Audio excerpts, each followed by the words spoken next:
Hello and welcome to Zimbabwe News. The Zimbabwe military has been heavily politicized since independence. Today I will be reading for you an academic paper that was written by Dr. Godfrey Maringira, which was published in the African Studies Review, Volume 60, Number 2, which was published on 9 September 2017. The paper is based on the account of 58 Zimbabwe National Army deserters who were based in South Africa. Politics, Privileges, and Loyalty in the Zimbabwe National Army by Godfrey Maringira. Abstract. In post-colonial Africa, the military has become an actor in politics, often in ways that can be described as unprofessional. This paper focuses on the manner in which the Zimbabwe National Army ZNA has become heavily politicized since independence, directly supporting the regime of President Robert Mugabe while denigrating the opposition political party. The military metamorphosed to all intents into an extension of President Mugabe's political party, the ZANU-PF. I argue that even though the military is expected to subordinate itself to a civilian government, the ZNA is highly unprofessional in and outside the army barracks. The ways in which politics came to be mediated by army generals as war veterans serving in the military directly influenced not only how soldiers who joined the army in post-independent Zimbabwe were promoted and demoted, but how they lived their lives as soldiers in the army barracks. This article is based on 58 life histories of army deserters living in exile in South Africa. Politics, Privileges, and Loyalty in the Zimbabwe National Army was written by Dr. Godfrey Maringira, who is a postdoctoral fellow based at the University of the Western Cape Department of Anthropology and Sociology. His main research interests include the ethnography of war, the military and politics, army desertions in post-colonial Africa, and soldiers in the environment. Email gmaringira@gmail.com. Introduction. In many post-colonial African countries, the military has become embedded with and in politics, either propping up or rebelling against the ruling regimes. This article focuses on the ways in which the Zimbabwe National Army ZNA became an armed appendage of the ruling party and how such a practice dictated the ways in which soldiers lived their lives and were promoted in the army barracks. By definition, the military is an institution with a neutral code of conduct, where the promotion and demotion of soldiers' ranks is based on institutional professional conduct. In the ZNA, however, such criteria and practices have been openly politicized based on patron-client relationships between President Robert Mugabe and the army generals. I analyze political speeches by serving army generals who are war veterans in which they lionize the regime in power and denigrate the opposition political party, the Movement for Democratic Change, MDC, led by Morgan Tsvangirai. In analyzing the general support for President Mugabe, the article draws on the concept of military patrimonialism in which the military backs a ruling regime while opposing political reforms by opposition political parties because it has more to lose from such reforms. Lutterbeck 2013. In their political statements, army generals threaten the opposition party before, during, and after elections. They demote post-independence recruits who are perceived to be sympathetic to opposition aspirations. Thus, the entrenching of politics in the army has explicitly categorized soldiers into aging war veterans, those who fought in the liberation struggle and are still in the army, and post-independent soldiers who joined up in post-independent Zimbabwe. Following this, the article also draws on Huntington's 1957 understanding of military professionalism as civilian objective control, which assumes that the military is apolitical and subordinate to civilian political leadership. While the stories of post-independent soldiers who deserted the military and are now living in exile do not provide a complete narrative of the military, their reflections do provide a vantage point from which to understand the ways in which the ZNA remain an armed appendage of the ZANU-PF. They reveal a hierarchy kept in place through the abuse of power by ZNA generals and other war veterans still serving in the ZNA, designed to suppress opposition politics and control the actions of post-independent soldiers in the barracks. The term war veteran is used here to refer to guerrilla fighters who fought in the Zimbabwe liberation struggle and were later integrated into the new ZNA in 1980 at Zimbabwe's independence. Even though soldiers who joined the army in post-independent Zimbabwe have been deployed and have fought in two war zones, the Mozambique War 1986 to 1992 and the Democratic Republic of Congo War 1998 to 2002, they are perceived, especially by the top structure of the army, as a different category of soldiers. In the barracks and even in public, veteran soldiers accepted such categorization, whereas post-independent soldiers understandably contested these informal categories. This is so because soldiers who are classified as war veterans receive military and political benefits such as promotion and recognition. Those classified as post-independence soldiers are often denigrated and regarded as cowards and sellouts. In the military barracks, if they do not publicly support President Mugabe, the latter soldiers whose stories form the basis of this article, are now officially classed as deserters. They speak about their experiences and shed light on the ways in which the military hierarchy has deviated from professional ethics to dictate soldiers' lives in the barracks and determine the promotion and demotion of soldiers. I focus on how this was played out and mediated in the Army barracks through favoritism, the promotion of war veterans, and demotion of post-independent soldiers. Below, I first reveal the ways in which military professionalism has been understood and contested, and how African militaries have been politicized. In their own minds, this category of disappointed former soldiers subscribe to Huntington's ideal of what constitutes a professional military corps dedicated to defending society and not swayed by its own agenda, despite the changes in public political structures. It is a mindset that regards one's personal political choice as private and the soldiery as neutral observers rather than actors, obliged and willing to defend all citizens regardless of politics. They feel the Army should be seen in this way by a new civilian command structure, even if its values are very different from those of its predecessor. I then explore how I met these former soldiers in exile in South Africa.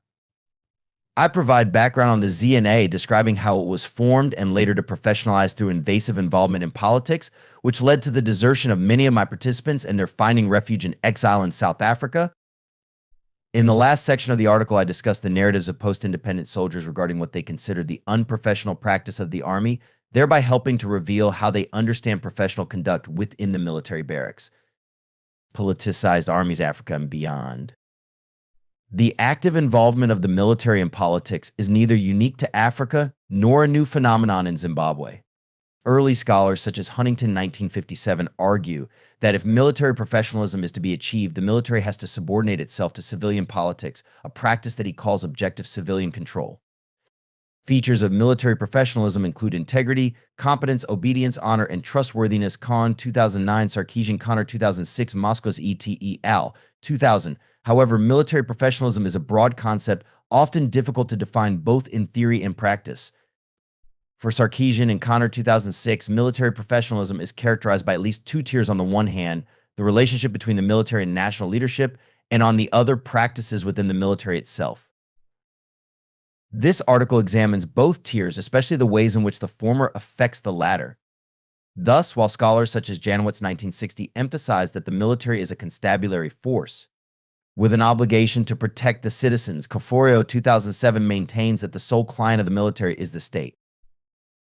This is well supported by Barony 2012, who notes that the military is an important institution maintained by states. It follows that the military is torn and often journeys between protecting ordinary citizens and protecting political leadership. Thus, Kahn 1997-1 argues that there exists no set of standards by which to evaluate whether civilian control exists, how well it functions, and what the prognosis is for its continued success. This is quite clear in the Zimbabwean context, where despite military subordination to the civilian political leadership of President Mugabe, military personnel still plunge themselves into politics and regularly ridicule opposition parties. The broad understanding of this continued military involvement in Zimbabwean politics can be framed around patrimonialism, a Weberian 1978 concept of a system of personal rule in which the leader dispenses benefits to subordinates in return for loyalty and support to stay in political office. This is evidenced by Army generals' political statements in defending and supporting Mugabe to perpetually remain in power in return for promotion and other extended and unaccounted benefits. Similarly, in the Middle East, Arab military officers have emphasized that politics was too important to be left to civilians, whom they saw as incompetent and corrupt. Rubin, 2001. There are three types of military involvement in politics: the military as moderators who support the government behind the scenes, as guardians who protect the government but can seize power if or when they feel threatened by civilian politicians, and as rulers who are ambitious and want to rule. See Perlmutter 1969, Nordlinger 1977. While the ZNA does not fit in the second or third category, it goes beyond the first category because it has a track record of public support for the current Mugabe regime. Drawing from Goffman's 1961 idea of total institution, Rubin 2001 asserts that the military as an institution is isolated from the rest of society, hence it regards civilian politicians as untrustworthy. Thus, the Army regards civilians with hostility and threatens their political will. Bill 1969. In the Middle East, the military is at the center of instituting or thwarting political change. Bill 1969. Such actions reveal the involvement of the military in politics. However, Perlmutter 1969 argues that in fact it is the civilians who turn to the military for political support. Politicians keep senior army officers happy by rewarding them with privileges and incentives. This has also been the situation in Turkey's politics, where incentives are used to keep military officers in tow to protect the civilian government, to Chow Hepper 1983. Writing before the Arab uprising, Harb 2003-289 contended that a state of mutual accommodation existed. An unspoken agreement between the military and the government. Military interests and privileges would be accommodated in exchange for army discipline and loyalty. In Egypt, as long as the military accrues its privileges, it has no public interest in politics. Albrecht Bashara 2011. But why is the military involved in politics? This question may seem naive because, as Feiner 1962-5 claims, instead of asking why the military engage in politics, we ought to surely ask why they ever do otherwise. Military disengagement from politics, or the withdrawal of the military from a direct role in everyday civilian politics, simply transforms soldiers into interested political actors. It is only in theory that the military can be said to have disengaged from politics.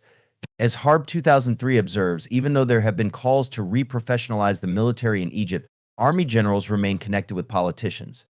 Thus, military disengagement from politics is hardly ever final or complete. Harb 2003-274. For example, in Uganda, serving army generals and colonels have been appointed as ambassadors, government ministers, or principal directors of selected ministries. Trip 2010. Former General Aaron Danyakirima was the internal minister from 2003 to 2013. Lieutenant General Ivan Correa was an ambassador designate, and Lieutenant General Robert Rousseau was an ambassador to South Sudan, Kasasira 2014. The appointment and integration of the military into civilian government has to do with the military understanding of politics. In his celebration of military involvement in politics, Bill 1969 adds that because the military is well organized and well disciplined and has the capacity to use force, it is politically well placed to claim political power in situations where it sees fit. For Barony 2011, there is no institution that matters more to keep the government in power than the military. Harris 1965 suggested that the best way to keep the military loyal to the government was to involve it in politics. Like any other political actor, the military has institutional goals and interests to advance and protect. Barony 2011. In Egypt, with the destruction of other political institutions where the military had thrived over the years, the military was left as the only institution to maintain political order. Karawan 2011.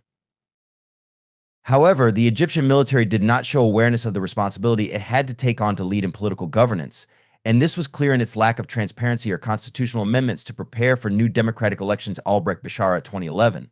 Whether or not military involvement in politics is perceived as politically beneficial, it goes against the grain of the professionalization of the army, which can be traced in several southern African countries, including Zimbabwe, to the work of the British Military Advisory Training Team, BMATT. These officers were tasked with assisting Zimbabwe in combining the guerrilla armies of Zamla and Zipra with the former Rhodesian forces into a cohesive and professional unit, as I explain later. While Huntington 1957 emphasized that professionalization of the military had to do with a complete subordination of the military to civilian authority, such a conceptualization falls short in understanding the Zimbabwe military. In essence, the Zimbabwe military subordinates itself to the civilian government headed by Mugabe, but that does not in any way make it a professional military grouping. In fact, the subordination of the military to the civilian government makes commanders ruthless and interested individual actors who denigrate opposition political parties. Professionalizing the military involves the everyday life of soldiers in the barracks, including interaction between officers of different ranks. Thus, the ways in which senior officers act and behave toward junior officers have to be understood as professional and ethical. In his definition of professionalism in the military, Perlmutter 1969 notes that this involves the establishment of specialized military training, building modern military structures, and maintaining a group of well-trained, unified soldiers who have made the military their career. While this author expands our understanding of what it means to have a professional army, it is still elementary in the sense that it emphasizes the establishment of institutional structures rather than the everyday moral, social, and political conduct of soldiers, the rank and file in the army barracks, or even the needs of war. Efficient training does not preclude an active interest in politics. See Kamrava 2000. Below, I reveal the ways in which the former soldiers were contacted and interviewed in South Africa. Contacting former soldiers in exile in 2009, quite by accident, I encountered Alpha Romeo, a pseudonym in Johannesburg, South Africa. He was a former soldier we had trained together in the military. We were happy to meet away from the barracks and converse about our time at war and in the barracks. Because Alpha Romeo had arrived in Johannesburg 5 years before me, he was already part of a network of former soldiers. He gave me contact details of former soldiers with whom we had trained, gone to war, and worked in the barracks. I had known the majority of these former soldiers in the ZNA. They range in age between 30 and 45. Throughout this research, I relied on cell phone contacts in which former soldiers phoned me and would share the contact information for others. I later contacted these men and organized an informal meeting. At our meeting, we caught up and discussed the past rather than focusing on the present. I became more interested in doing research among these former soldiers. I shared this idea, and they all agreed, provided that there was anonymity. In this paper, I used military code names such Alpha Romeo, Whiskey Papa, India Sierra, Charlie Bravo, and so forth. I had not envisaged developing an interest in military research, but found it fascinating to study my former comrades in arms away from the barracks. Given that I was also a former soldier, my participants found it amusing for me to question them about barracks experiences and the life that we had lived together. I had knowledge of what I was asking about, so there was no need for them to talk about it in greater detail. After analyzing their good-humored resistance, I employed a life history approach, asking them just to share with me their life stories, including the time before they joined the military and their lives as soldiers in combat. They agreed to this. What fascinated me was that they did not dwell on their lives before they joined the military, preferring to plunge straight into their lives in wartime, and in the barracks this comprised the bulk of their stories. Their narratives about their experiences evoked my own military past, and I reminisced on my own combat story as a way of extracting the best material from each situation. Even after a day of doing fieldwork with these ex-soldiers, their stories kept coming back to mind. However, this must not be perceived as a traumatic experience. Rather, for me, it is a normal connection with combat life. In certain moments, the realization that men who had undergone military training and war found themselves in exile because of what they considered the ZNA's unprofessional conduct and practices evoked a strong emotional response. It was a time to think deeply about what these stories meant to these anonymous former soldiers. Some scholars view reflexivity and subjectivity as a kind of an inside knowledge of and about research that might inject some emotional bias. Drawing from Higgate and Cameron 2006 on research in the military, I found that when dealing with former soldiers, I stood to gain much in terms of accessing and understanding their lives in war and peace. I use life histories to allow these former soldiers to speak in detail about their past as well as their present. Thus, this article is not only about their past barrack experiences, but also the ways in which they reflect on them. In doing such life histories, I visited these men in their places of residence. Because of the perception of Zimbabwean soldiers as perpetrators of political violence against civilians, the ex-soldiers I interviewed did not want to be identified by other migrants in South Africa as men who had once worked as soldiers. During one of my visits to their places of residence for interviews, a former soldier asked me not to talk about his military past or tell others that he had been a soldier because he did not want to be associated with perpetrators of violence. Between 2011 and 2012, I collected 58 life histories and held 2 focus group discussions, recording them all with the men's consent. No formal criteria were used to choose those who could be part of group discussions. Instead, when the former soldiers came together in groups of 5 or 6 for social talks, I would use those opportunities to talk about their lives in the military.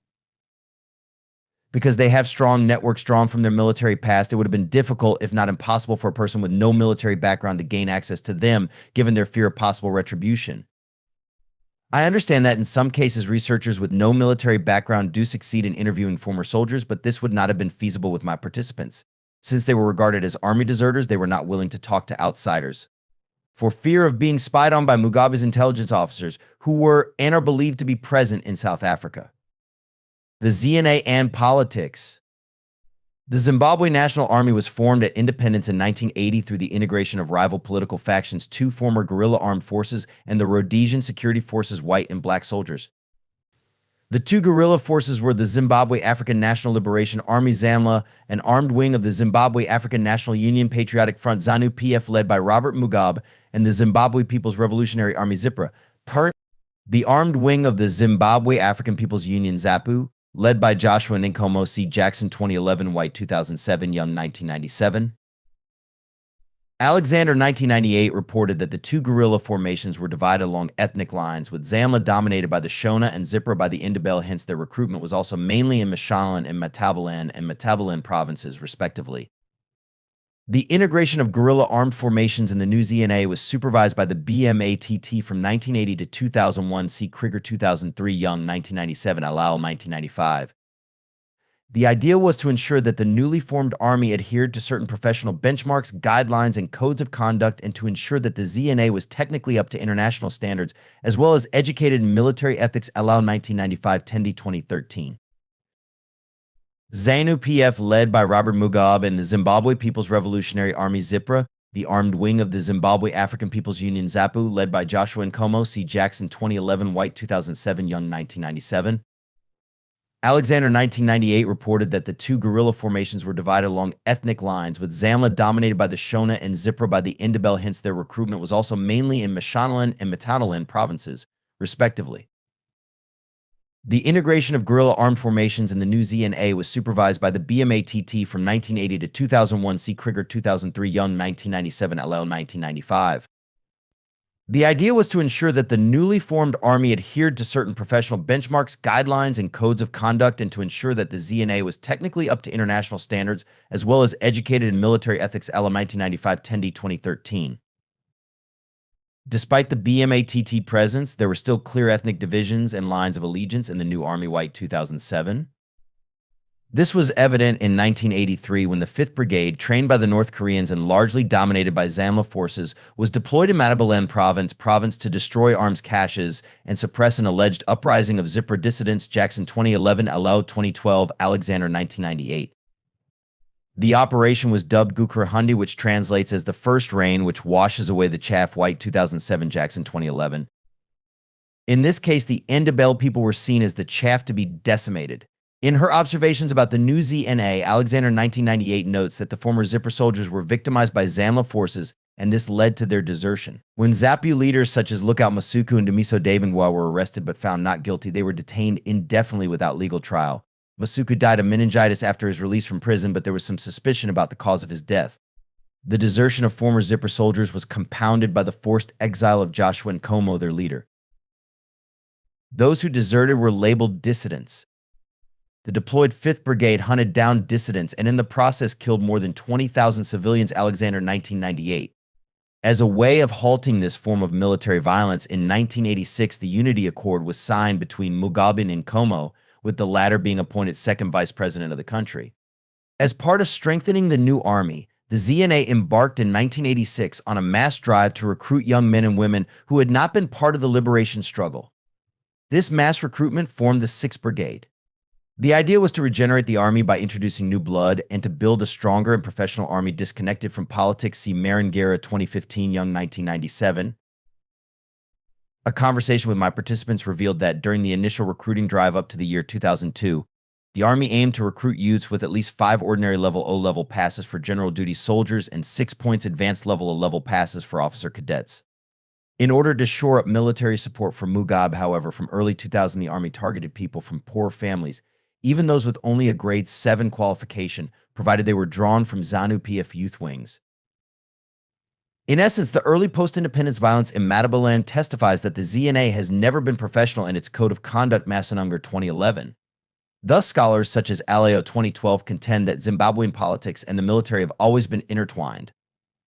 This deep relationship was evidenced by Army generals after 2000 when they publicly declared their allegiance to the ZANU-PF. Chidio 2009 and Ndlovu Getchini 2009, Tendi 2013. This was so because the MDC had also presented major changes it would implement in the military once it was voted into power. For the generals, this was a threat to their power base, the ZANU-PF. Hence, the Army generals defied the Constitution of Zimbabwe, Section 2082, and in particular the Zimbabwe Defense Act, Chapter 1102, which states that the armed forces are supposed to be apolitical. In 2002, the late General Zvinavash openly stated that he would only salute those who had fought in the liberation struggle. See Tendi 2013. The liberation struggle narrative was in itself a metaphor to resist any other presidential candidate with no liberation history, given that Mugabe had fought in the liberation struggle. This was a statement against Morgan T. Vangerai, leader of the opposition party, the MDC, who had never fought in the liberation struggle. This attitude was extended to other uniformed forces, such as the Prisons Commissioner, Major General Paradzai Zaimi, and Police Commissioner General Augustine Chihurisi Magriel 2008. Their outspoken allegiance to the ZANU-PF meant that soldiers who did not conform were subsequently punished initially, mainly through demotion. This political mantra was constantly emphasized among soldiers in all ZNA battalions. In 2003, the Zimbabwe Military Intelligence Corps Director Morgan Mzilikazi, then a lieutenant colonel and since promoted to a rank of brigadier general, and Fidelis Manda, then director of the military police and now a brigadier general, visited all battalions, addressing soldiers on the implications of voting for the MDC. In 2007, the Zimbabwe Defense Forces commander, General Constantine Chiwanda, visited all the brigades, emphasizing that the position of the military was to support President Mugabe. Yankee Romeo, a former soldier who was in one of Chiwenda's parades, notes that as soldiers we were made to understand that President Robert Mugabe is always right and the MDC is a sellout. However, the visit by senior army officers to all ZNA battalions with a political message to prop up Mugabe is a clear testimony that the ZANU-PF and Mugabe had to work quite hard to convince soldiers who joined the military in post-independent Zimbabwe. This is evidenced by Tango Delta, who notes that when I was trained in 1986 by Colonel Lionel Deck, a former Rhodesian white officer integrated into the ZNA, politics was never part of our field craft lessons. Thus, because of the growing popularity of the MDC, the Army became the last lifeline of the ZANU-PF. Whiskey Papa contends that since I joined the military in 1986, I have never seen Army generals talking politics on parade, more so visiting all battalions with a political message to support ZANU-PF. Such revelations provide a vantage point for us to understand how the MDC emerged as a strong political contender, an issue which prompted the military generals to be active politicians in combat uniform. Quoted in the state daily newspaper, the Herald, Chiwenga emphasized that, "I would not hesitate to go on record again on behalf of the Zimbabwe Defense Forces to disclose that we would not welcome any change of government that carries the label made in London and whose sole aim is to defeat the gains of the liberation struggle." Independent Foreign Service, 2009.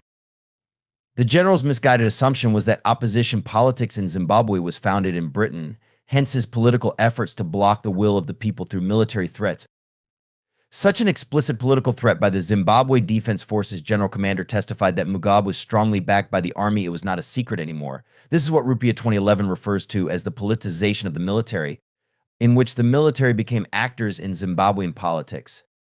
Ranger 2004 refers to this as patriotic history dividing a nation into black and white, patriots and sellouts. Importantly, it perceived opposition political parties as made in London, which was a tool to threaten civilians and junior soldiers who did not openly support Mugabe. As noted by Whiskey Papa, it was quite difficult for us as soldiers in our social conversations in the barracks. Either you support President Mugabe or you denigrate the MDC. Such an idea of shifting junior soldiers' social talks into political conversations reveals that the military barracks became political spaces meant to serve the dwindling regime of Mugabe.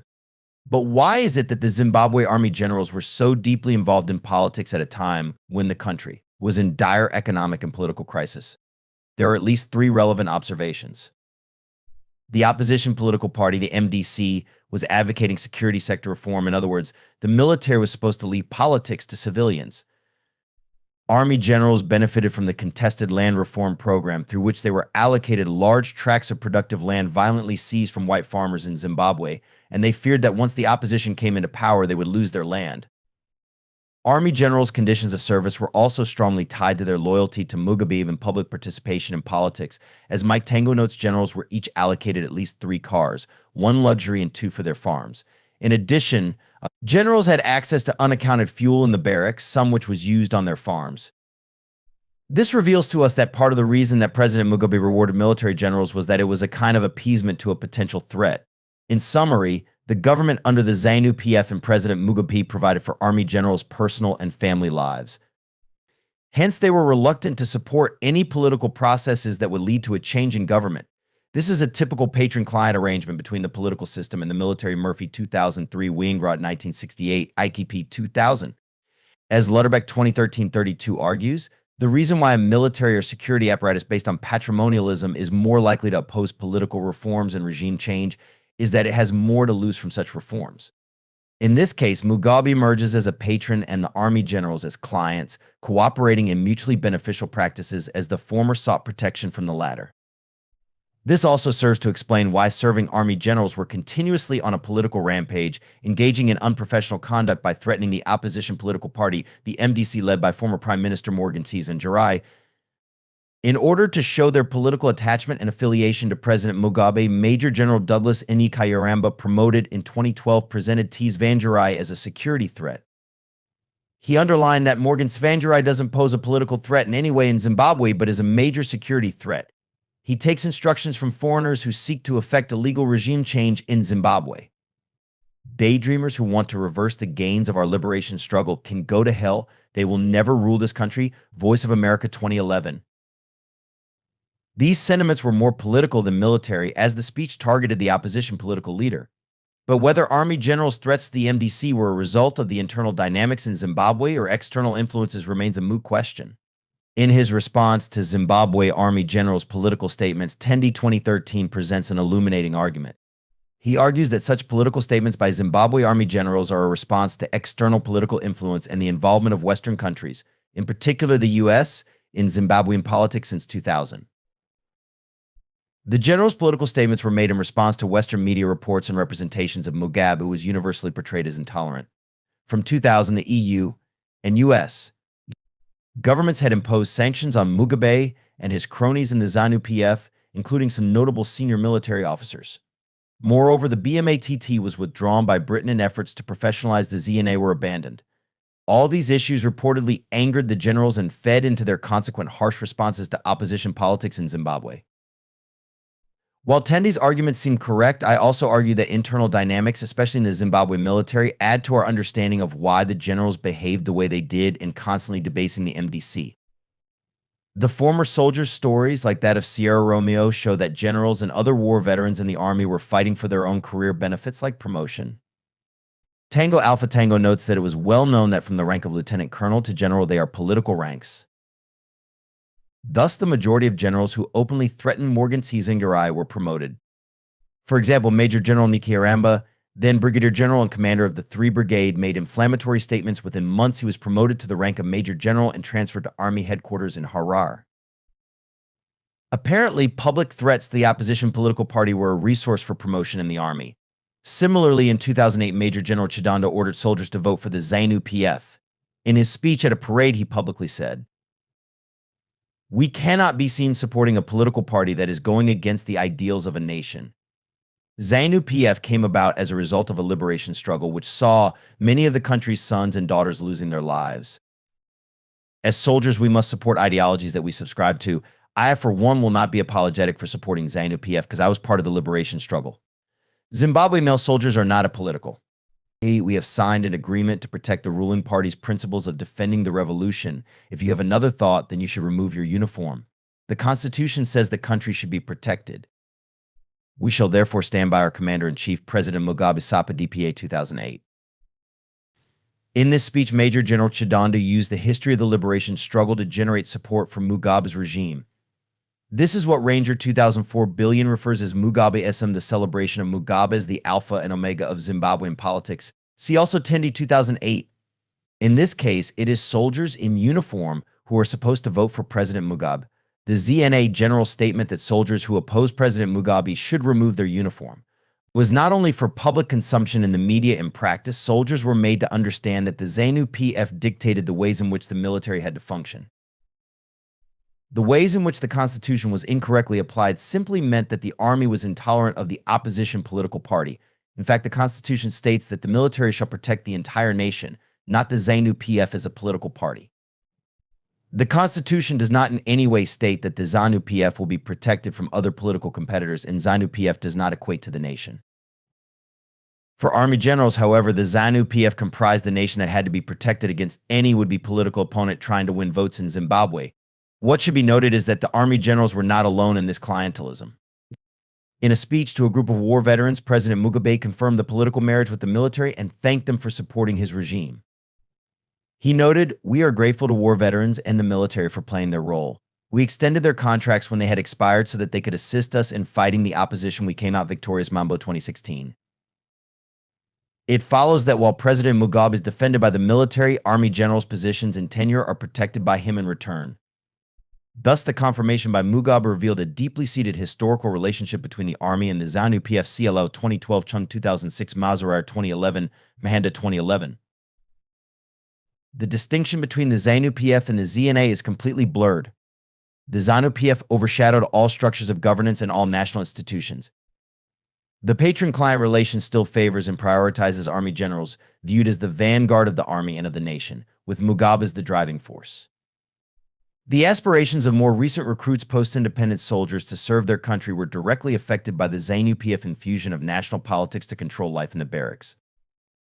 For these young soldiers, what was supposed to be a nonpartisan and professional calling had become part of a political party construct in which soldiers were compelled to vote for the ZANU-PF.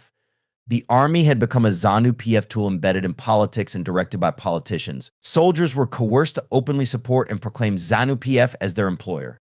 Soldiers and politics in army barracks. While civilians often perceive soldiers as a cohesive unit because they march and parade together, there are profound differences based on character and a different understanding of politics.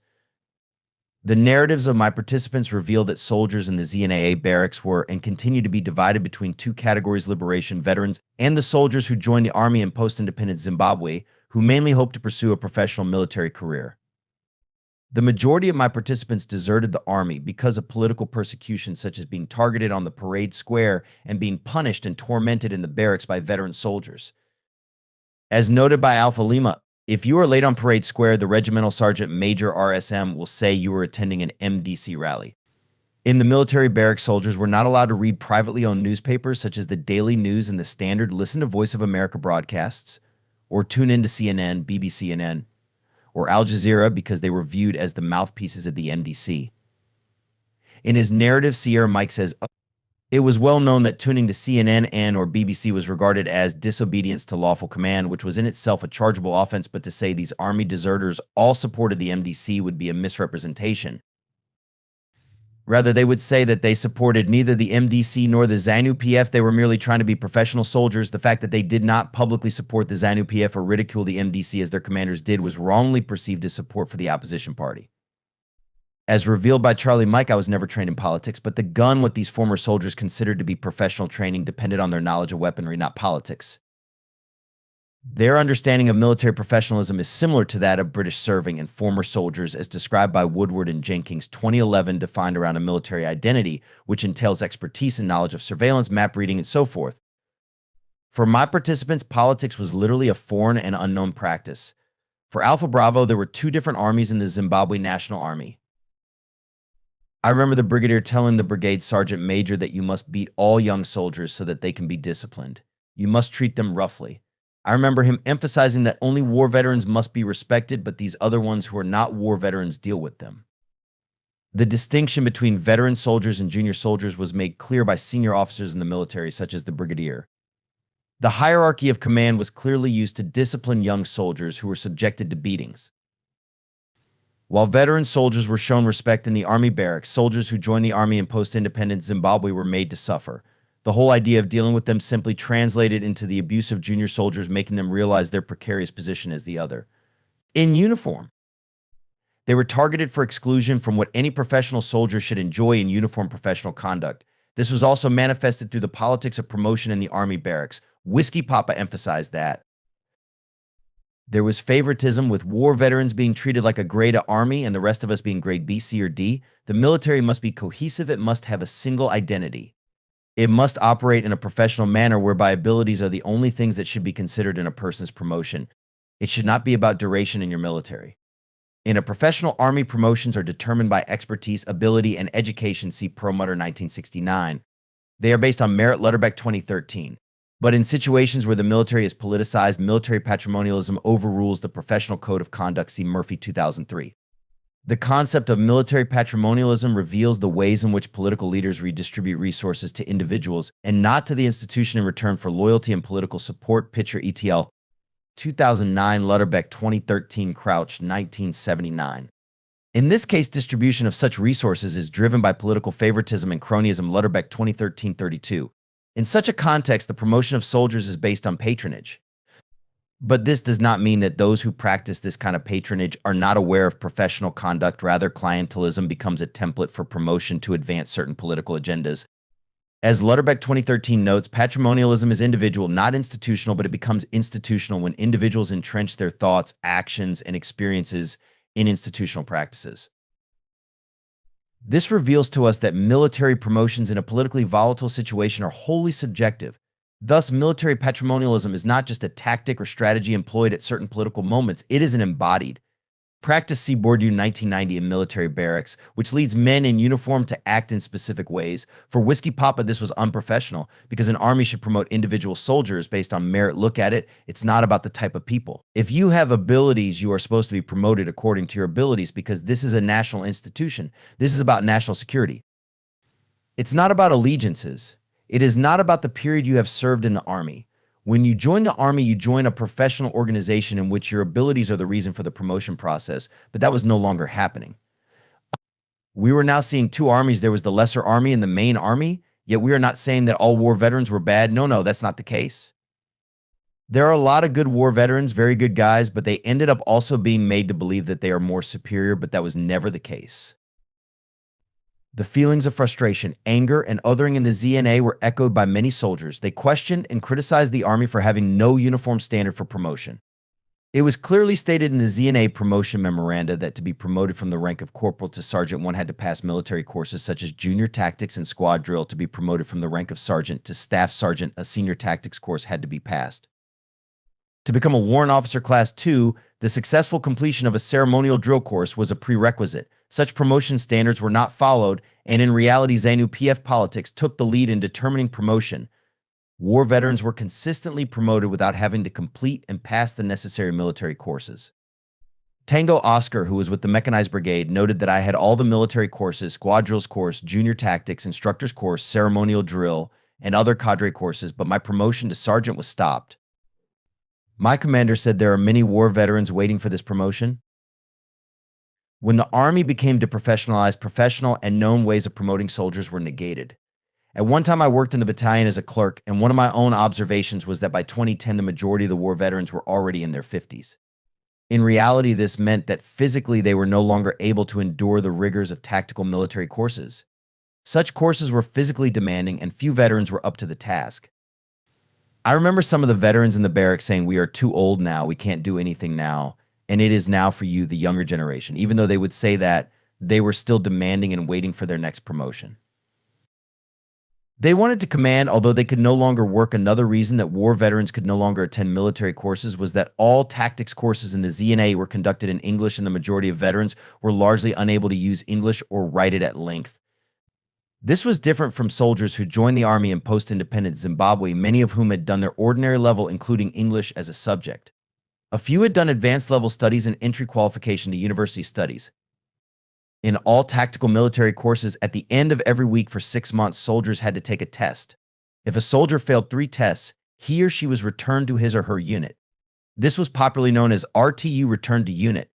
Soldiers who returned to their units after failing a military course were charged under the Defense Act, Chapter 1102, for malingering, meaning that a soldier was not able to perform the duty assigned to him by a superior.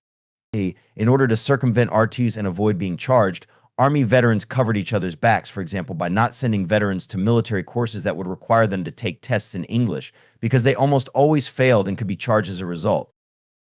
It was considered embarrassing for battalion members to see a war veteran carrying his trunk back to the barracks. Soldiers who joined the military after independence would gossip about the veterans' return to the barracks. Within junior soldiers' cohorts, they used to say, "So he thought English was easy even in the military." When I was in the Army in 2002, all war veterans were given so-called one-ups, automatic promotion to the next rank, as a way of keeping veterans in the Army. When veteran soldiers were promoted, this was done with only a signal sent from headquarters. In usual circumstances, the soldier's military profile confirms that the promotion of soldiers was procedural, following recommendations from the battalion and brigade for Army headquarters or careers approval. This non-procedural promotion was political and unprofessional, affecting the lives of junior soldiers in the barracks. Promotion of all veterans was in a way made to propagate the preaching of the ZANU-PF political mantra in the barracks. Civilian politicians were at the forefront in directing and dictating how the military acted and behaved in public. This created distortions of what a professional army should be, with promotion based on political affiliation rather than ability. Although in the army, as elsewhere, promotion is a symbol of success and competence, in the ZNA promotion had become a signifier of political fidelity to the ZANU-PF regime. Political loyalty became the key determinant of promotions. For Dandiker et al. 2006-162, the definition of a veteran provides the context within which the government responds to the needs of veterans. This meant that loyalty and patriotism were conceptualized in terms of history and allegiance to the ZANU-PF. It was not about what a soldier could do for the army, but how he or she had contributed to ZANU-PF victory and the party's ability to stay in power. Even though the professional assignment of the army is to provide national security, the ZNA stood out as a political actor, mainly as the protector of the political party in power. For the ZANU-PF, the idea was to deal with the current political challenges in and outside the army by utilizing the army itself. See Chidio 2009-2013. Liberation struggle veterans were promoted to maintain the ZANU-PF veterans' presence and influence in the army. While many of the war veterans were not able to read or write, their legitimacy for promotion was substantiated by their participation in the past liberation struggle and the current propping up of President Mugabe in power. Promotion for soldiers who joined the army in post-independence Zimbabwe was perceived as endorsing the MDC.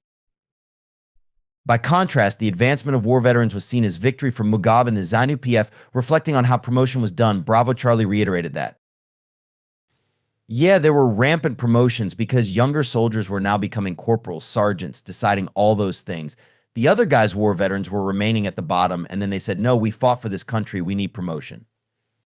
You could see that commanders said to themselves, for us to be able to retain this army, let us take these uneducated men, let us take these extra loyal people who give the army a political standard and make them commanders of these other ones, who are professionals, so that we maintain a certain Hitler doctrine. Laughing, that was now treatment of the army. So the end result was that the promotion system became distorted. The morale went down because of this. Even though junior soldiers were marginalized in the military promotion system, their narratives display knowledge of a professional army. In a way, their narratives are a counter to unprofessionalism. While the ZANU-PF had to all intents imposed its political practices in the army barracks, junior soldiers stood out as another category of soldiers, men who stuck to what they believed in, namely professionalism. The ways in which war veterans in the army departed from competency and adhered to a partisan style of promotion had social and military implications, such as contributing to low morale. In the military, morale is a linchpin in keeping soldiers going, whether in war or in the barracks. It brings hope even in times of crisis. In military life, morale may be understood in two ways. It primarily reflects the cohesion of soldiers within the unit or barracks. Ulio 1941. An army that cares for its soldiers can be said to have high morale. Low morale shatters the occupation of a soldier. It depletes the soldierly spirit, the desire to protect the nation and execute combat duties as expected by the state in the face of possible death. Thus, morale is an inner spark. Once a soldier is demoralized, everyday routines in the barracks are affected. Like good morale, a lack of morale is seemingly contagious. When competent soldiers are promoted, the rank and file are reassured that they are in good, capable hands. It also gives them the hope that they have a chance to be promoted in the future. They feel appreciated. While promotion strengthens the morale of soldiers, demotion, being stripped of a rank, brings humiliation and pain in the army barracks. In the ZNA, demotion was a political technique of exercising power meant to intimidate soldiers and make them subservient to the ZANU-PF. Charlie Mike was demoted and stripped of his rank because he was suspected of being an MDC supporter. He described his ordeal when the brigadier general punished him. Actually, you know, these political commanders, when they saw us, they saw a small soldier, a boy soldier, like a young soldier. They don't treat you as a soldier, but as an MDC soldier. So when you go for the orders, the superior orders, they see politics in you. So instead of him, the brigadier, giving you a fair trial, he puts you on the side of the opposition political party. Even if you are supposed to get a fair sentence, they give you a harsh sentence because of that. You see, that is what happened to me. When I went for his orders, when he saw me, you know, he saw an MDC soldier. So when I went before him, he actually gave me a harsh sentence. He demoted me to a rank of a private. I was a corporal, and he sentenced me to 21 days in detention barracks, army prison, where soldiers are subjected to harsh punishment. The excerpt above reveals that the harsh sentence received by Charlie Mike for a minor military offense was the result of his being suspected of being an MDC supporter, although there was no evidence that he supported the MDC. But what is evident in his narrative is that when the military became politicized, military orders or courts became spaces for settling political scores. They ceased to carry out professional conduct of orders and instead introduced purging practices in the barracks, which had become sites for correcting junior soldiers and whipping them into what veteran soldiers believed.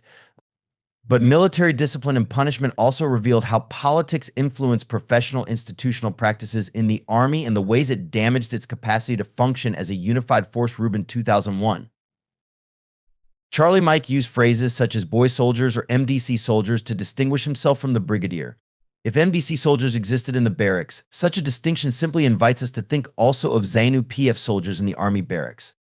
It follows that the way in which a soldier is understood depends on one's war history.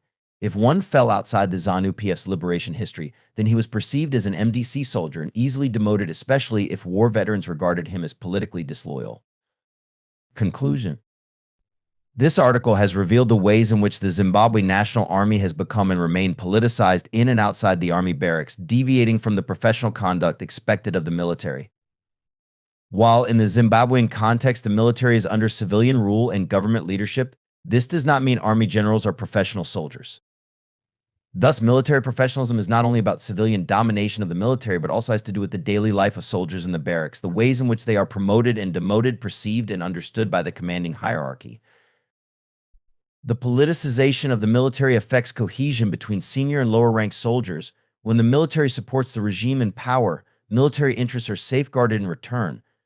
Importantly, the article has argued that rather than assuming that it was a given for all soldiers to support the ZANU-PF and President Mugabe, the ZANU-PF had to work quite hard to convince junior soldiers to support it.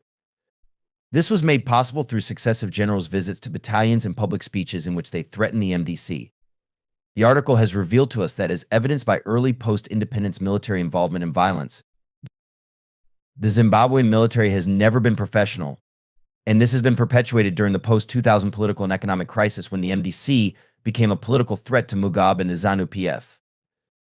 The fact that the army deserters whose narratives are presented in this paper reveal contentious relationships with their commanders indicates that this might not be a complete narrative of the practices within the ZNA. However, their narratives provide a vantage point from which we can understand ways in which the ZNA has remained political, in part for its own benefit in a crisis-ridden country. Thank you for your attention. Please like, comment, and subscribe to the Zimbabwe Media.